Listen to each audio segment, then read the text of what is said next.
Happy Spookies, everybody. I hope you're all doing well, having a most excellent day. And today I want to go ahead and talk about a movie that I just keep seeing blowing up all over my feed on Twitter. By the way, you can follow me at Twitter at Fred's Corner. Everywhere I would see, everybody was talking about this movie called The Sadness. It's a Taiwanese zombie outbreak type of movie, I would say. And it was made by Canadian filmmaker Rob Jabaz. I don't know if I said that right. I'm sorry if I did not. Also, out of respect to the actors, I'm not even going to try to say some of the names because I'm already bad with fucking American names. Everywhere I scrolled, everybody was talking about how much they loved this movie. They absolutely adored it, loved it. It's graphic, it's violent, it's cruel. I seen somebody say that it's like the horror movie of the decade or something like that. So I was like, oh, what the fuck? I got to check this out, dude. Like you keep seeing stuff like that, so you were curious, right? Yeah, this was pretty fucked up. There was a lot of jaw-dropping moments, but if you're not familiar with the movie, basically what we have, there's been a virus that's been going on for around about a year. Also, if I do any huge spoilers, I will definitely say this is stuff you could probably look up just in the simple synopsis on IMDb. But essentially, there's like a virus that's been going on for about a year, and all of a sudden, there's this crazy outbreak. People are just going absolutely insane in the streets, causing them to just be extremely violent and depraved and just do these crazy sexual acts everywhere throughout the fucking street, right? And you essentially just have this couple that are trying to make their way through this fucking outbreak, and it is absolutely over the top, insane, ridiculously graphic, sadistic. I don't know what else I can say. There were things in this movie that were just like, holy fuck, this is fucking insane.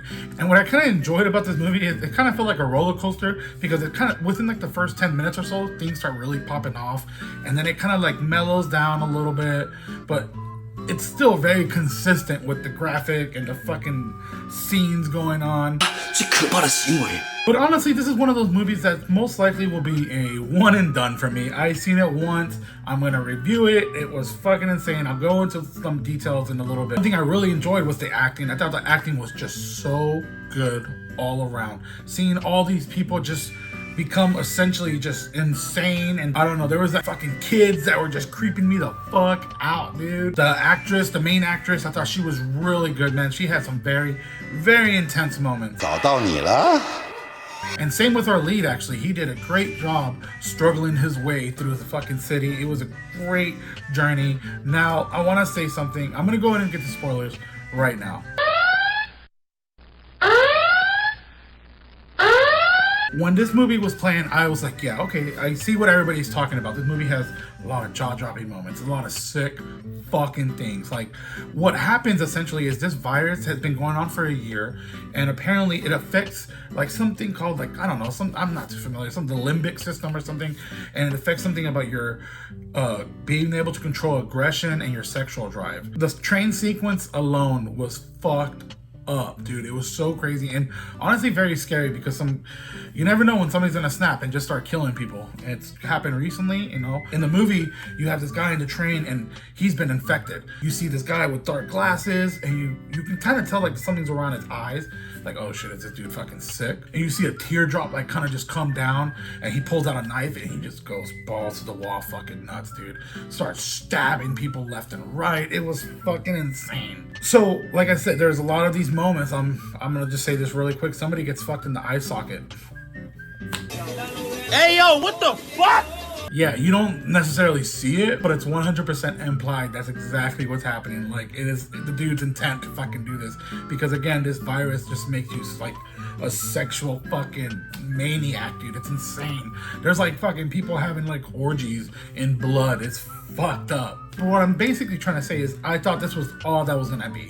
And in my mind, I was like, okay, what's gonna make this any different than any other like extremely graphic movie? Like, I don't know. But the way it ended was really impactful, and I thought that's where it really shines, because again, you have this essentially you have this journey of this dude trying to get to his girlfriend. The whole time he dropped her off at work, and they kind of start seeing shit on the way to work. So when he gets back home, you know, that's when shit hits the fan, and his first thought is, okay, I have to go fucking get her. And she's like struggling. She's on the train when all that shit happens. It's fucking nuts. She ends up like saving this girl that gets stabbed in the eye. And that's gonna be, just think about what I said earlier, because that's who that happens to, that girl that she saves. It's fucked up. And oh, I want to talk about the guy on the train that becomes essentially like the villain, almost the villain of the movie. He did such an excellent job, dude. Honestly, that motherfucker was terrifying, especially when he got the axe and he was just in the hospital. Oof, fuck that. But again, I thought this movie was just gonna be nothing but that until we got to the end. Because again, we've been spending a lot of time with the guy. We've been spending a lot of time with the girl. You start caring for her. She ends up in a situation where she comes across like some government agent doctor dude. He kind of gives us the backdrop on what's been happening and stuff. And you find out, I believe she's immune, because he ends up taking her blood. Also, the shit with the doctor, that doctor that she comes across with the babies, and there was like 8 abandoned babies, dude. Oh. This movie goes in so many places. It's fucked up and like seriously, just really like, just the point of I don't even know what I'm trying to say. It's that fucked up. And I'm only this speechless because of how it ended. Because again, I thought this movie was gonna just be like, okay, well, what's gonna happen? They're just gonna have all these crazy fucking moments. He's gonna get his girlfriend. They're gonna like drive away on a moped, away from the city.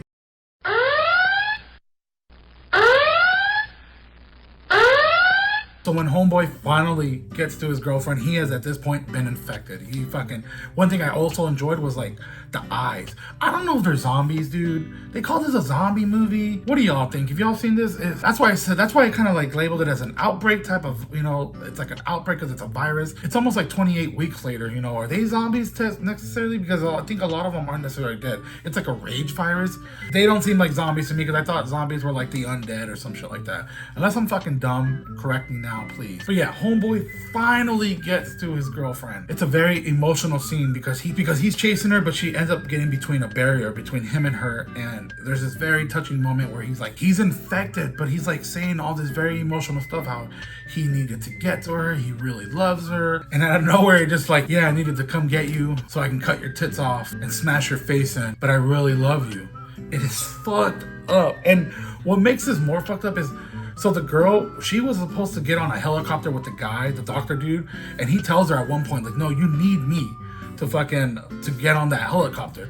And the way, there's a part when the doctor dude gets stabbed in the foot, axe to the foot, and then he gets fucking puked on by one of the things.